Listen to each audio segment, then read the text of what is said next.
Hey people, have you been having a little poke around?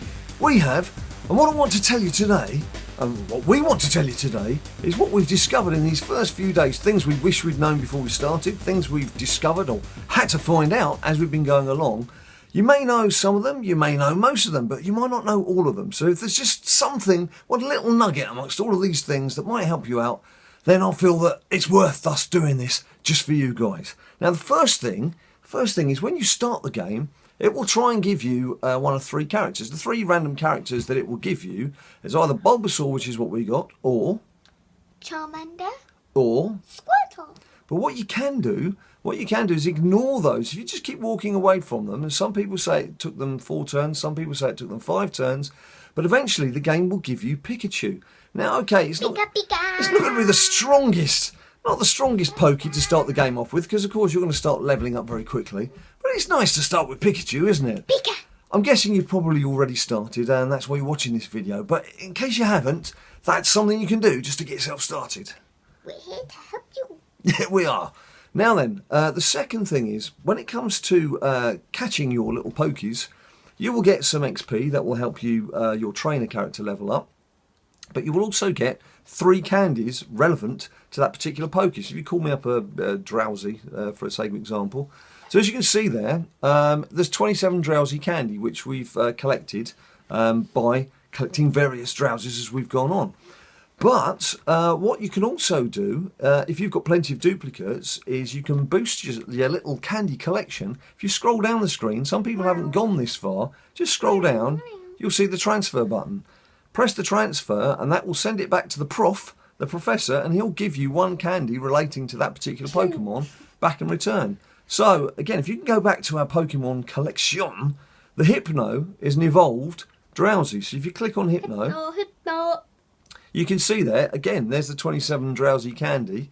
Now, he basically, he's come as a result of evolving all of our duplicate Drowsies.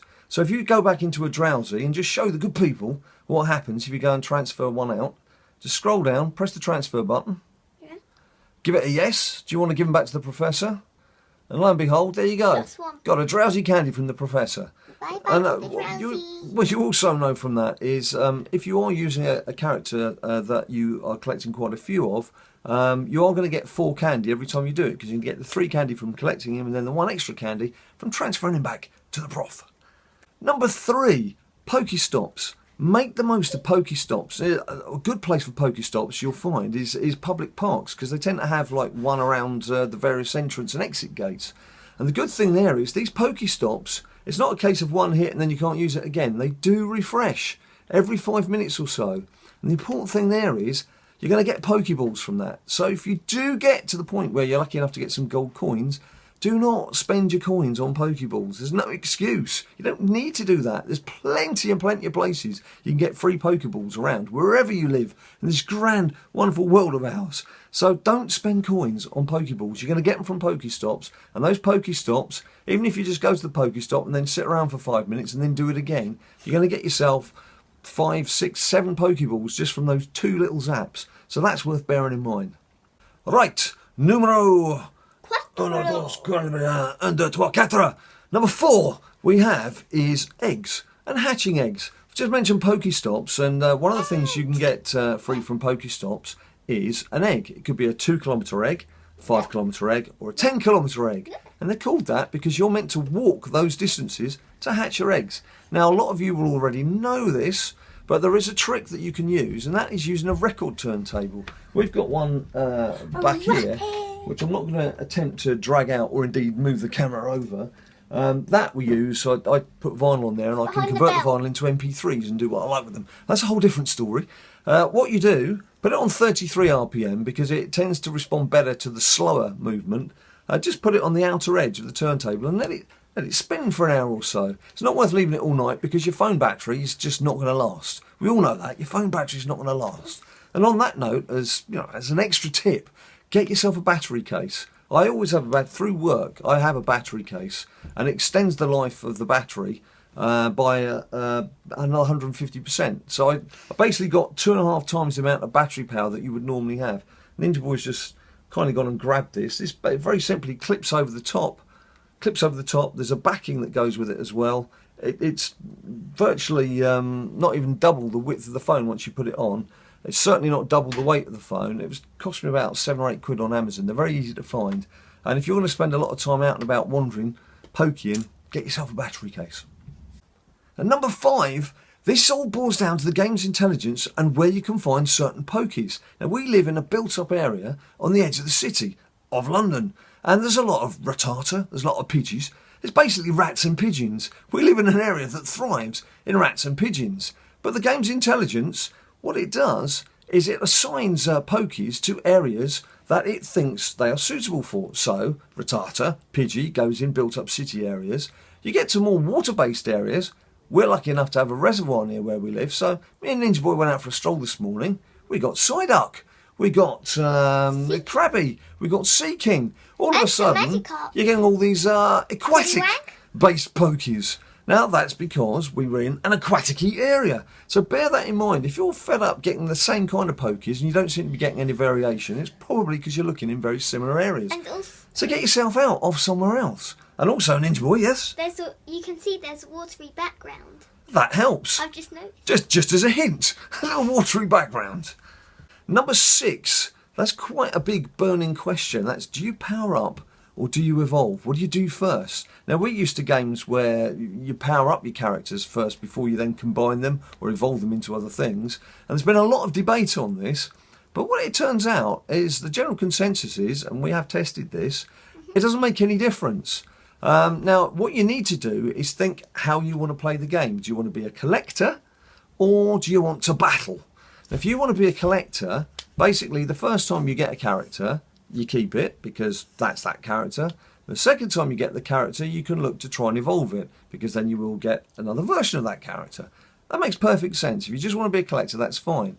If, however, once you've got to level 5 and you want to start getting involved in the battle side, which we'll come on to in a minute, then you need to start thinking about, what stats have I got? What abilities have I got? And what do I mean by abilities? Well, if you have a look at Pidgey there, which Ninja Boy's already got up, it says Tackle and it says Twister. Those are his 2 fighting abilities. Now, what happens is, those 2 fighting abilities are what you will use when you go to a gym to either fight another faction or indeed try and get yourself into that gym to try and get yourself some bonuses. Those stats are randomly applied. Now, if we look at that Pidgey, we could say, oh, great, I wanted Tackle and I wanted Twister. I really love those stats, so let's build them up and build them up and build them up and then evolve him. The problem with that is, when you evolve one of your Pokies, it reassigns its random fighting abilities. So it's no good thinking, oh, I like that one, I'll power him up first and then evolve him, because the likelihood is he's not going to have those 2 stats as his fighting stats once you've evolved him. So what you need to do is actually evolve him first, make sure that you've got fighting abilities that you want to use, and if that's the case, then you can power him up. And that way you're not going to waste a lot of your Stardust and a lot of your candies building up a Pokemon that as soon as you've evolved him is going to change into something completely different and be a bit of a shock to your system. Now, when it comes to evolving, that becomes our point number 7. What you may find it's worth doing, particularly with Pokies that you're getting quite a few of, is don't rush in if you can. I know it's very tempting to just rush in and do what you want. Just wait until the end of the day, and I'll give you a good example why. We had a drowsy character who was quite strong. It was about 60 CP when we first started. We thought, that's great, let's use him, let's build him up, let's make him our strongest character. So we must have powered him up about 4 or 5 times and used the relevant Stardust. Must have burned through 2,400 Stardust or something, more than that, probably 3,000 Stardust and the candies that go with it. What happened next? The next drowsy we pulled was already at CP 140, something like that. So virtually as powerful as the one we just spent all our Stardust on. So if you've got a character that you're pulling quite a few of, just bear in mind that you just get yourself up a few more levels before you start powering it up. So just protect that Stardust. Don't be too hasty. That's what I'm saying. Don't be too hasty. And now we've got some 200 drowsies that we've not even worked on. Exactly. That's the difference. Plenty of duplicates knocking about. Now for the next point, number 8, I've asked Ninja Boy to go into Hypno, which is our top rated character right now. Now if you have a look at Power Up, it's faded out. If you just tap on it, Ninja Boy, for me. On Power Up, yeah. It says trainer level is too low to power up. What that basically means is, we're on level 9 right now. We need to be on level 10 to power him up some more. Now, it actually looks, if you look at his bar, as if he's just about powered up as far as he can go. That's not the case, because what's going to happen is when we go on to level 10, it will just scoot back a bit and give us more ability to power up.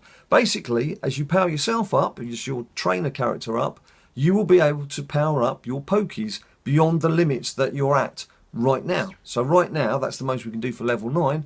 Once we go to level 10, it will let us do a bit more and keep going. So that's why you may be looking at someone's Hypno and he's level 18 and his Hypno's on nearly 1,000 CP, and yet your Hypno is only on 550 and you can't get it any higher, and you're thinking, how is that fair? Well, it simply is down to your trainer level. It's not that there's a cap on your particular character, because that will increase when your own level increases. Now we're up to number 9, and the 9th aspect I want to talk about is your own trainer level. If you're close, say you're 1,000 XP away from training, getting up to the next training level, what you can do to get a nice fat XP bonus is evolve a character. So the best thing is, in our case, Pidgey is the cheapest character we can see that you can evolve up. It takes just 12 Pidgey candy. So I've asked Ninja Boy here, just to give us an example, if he just calls up that Pidgey now and evolves him, what will happen is, you'll see, we'll get a nice little XP boost will come up. So there we go, there's our, is it Pidgeotto? Pidgeotto by now. Now what will happen here, when we go back to our screen, it will show us... oh, he's really high. It will show us the... he's covering up his CP. Yeah, doesn't matter. Just tick on him, it's fine. We don't need to know the CP.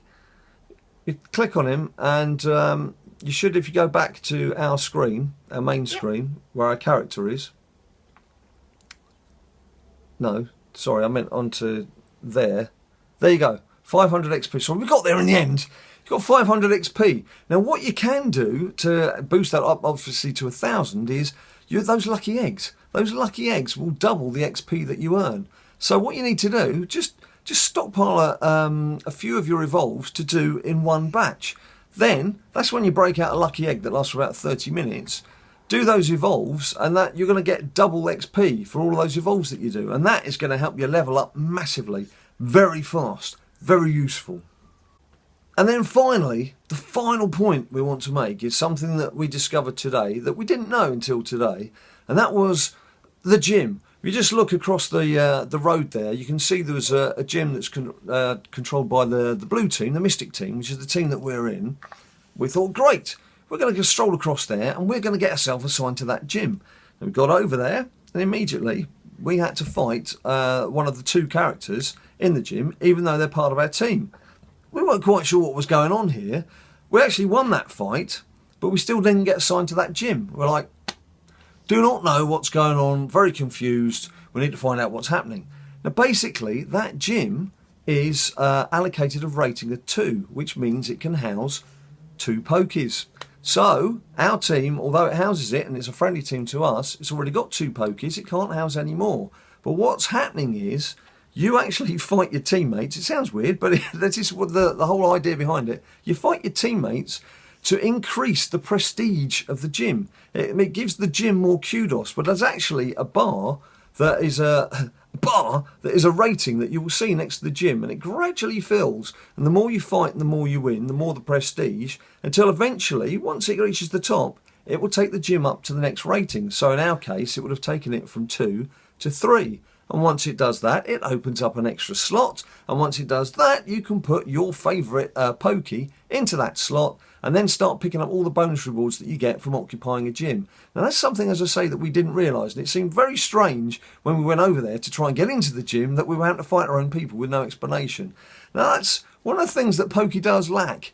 Is explanation on things. It is going to be videos like this and comments that you guys leave below, and obviously all the articles that have been coming out from people. It's more the gaming magazines. Some of the newspaper videos have been atrocious. They've sent out people who know nothing about games just to like run around the locality. It's like, oh look, I'm doing Pokemon. They're rubbish, complete rubbish. What we need is fan stuff like this. Most of what we've told you here today is stuff that we've had to find out for ourselves through either trial and error, looking things up, or people have told us. You can find out hints on Twitter. It's just nice to get all these things together. So if you've got any hot tips that we've not mentioned, things that you've found very useful for yourself, then please, please, please, please let us know in the comments down below. If you like the video, please bung us a like. If you want to see us do some more Pokemon videos, we're obviously more than happy to do that. We are flying off on holiday tomorrow from London to Florida. I've got my sister coming to move in here, and we're clearing off to the other side of the world. But we're still going to be doing videos from Florida and indeed seeing what Pokies we can pick up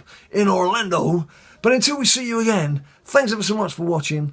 Please follow us on Twitter, Instagram, Facebook, all at BadLadDad. As I mentioned down below, leave us a like, subscribe. Until we see you next time, you stay cool.